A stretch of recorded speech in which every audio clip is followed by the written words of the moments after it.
Dans cette vidéo, nous allons voir quelles sont les possibilités proposées par l'outil de messagerie Outlook. En cliquant dessus, vous allez arriver sur cette mise en page. Vous avez ici un ruban gauche avec les favoris, donc boîte de réception, envoyé, brouillon.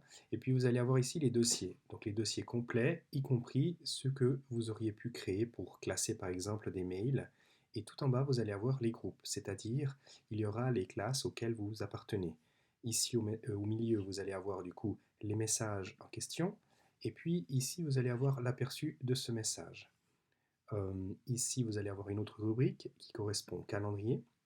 Le calendrier vous permettra de agender des rendez-vous avec d'autres collègues ou des élèves.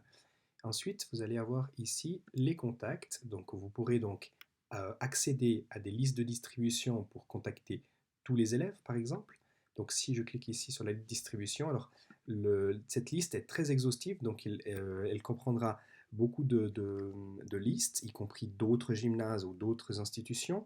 Et puis, pour correspondre à notre gymnase, il faudra écrire JICHA pour correspondre à notre gymnase de Chamblandes.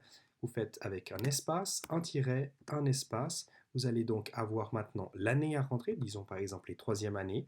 Vous mettez un underscore et là vous allez rentrer du coup par exemple C pour culture générale et puis art pour justement ceux qui sont en orientation artistique. Vous allez avoir deux possibilités, les STU qui sont les students, donc les étudiants, et puis vous allez avoir le TEA qui est pour les professeurs, donc les teachers. Et si vous cliquez donc par exemple d'envoyer un email à tous les étudiants de cette classe-ci, vous allez avoir donc la possibilité de voir quelles sont les personnes qui appartiennent dans cette liste de distribution, et puis vous allez avoir ici le nombre total de membres, et ici l'adresse correspondante pour écrire à tous ces élèves.